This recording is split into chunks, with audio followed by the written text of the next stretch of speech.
There are many type of activity. We have to find out what is the drive for us to indulge in an activity. So there are activities which are driven because of impressions that we already have.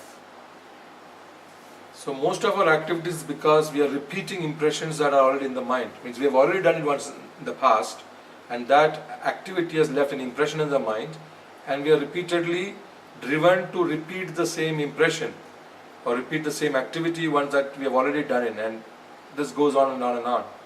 The other type of activity we indulge in is new initiatives, things that we have not done in the past, newer drives. But every activity leaves an impression. So we need to be aware whether this activity I am doing, a fresh and new initiative, is leaving another impression which I may have to keep on repeating again and again and again. Because then again I fall into the same circle.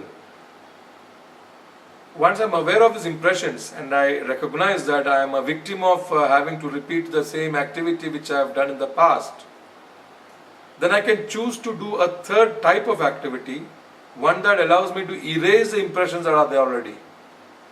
So the third activity must be the ones that I do deliberately,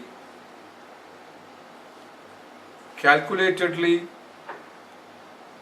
almost as a prescription, doing these activities by which I can eliminate the previous impressions so that I can come back as a clean person, free from any other impressions of activities of the past.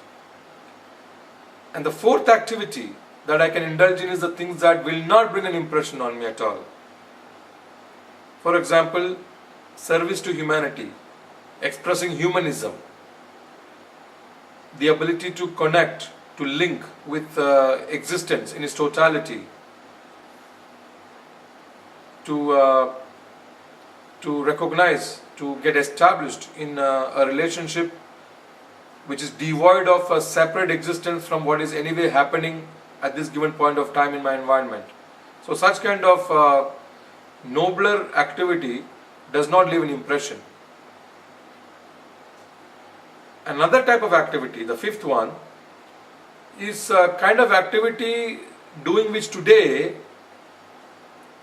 brings a certain specific result tomorrow. So with a view to experience a certain experience in the future, I can plan and do such an activity today.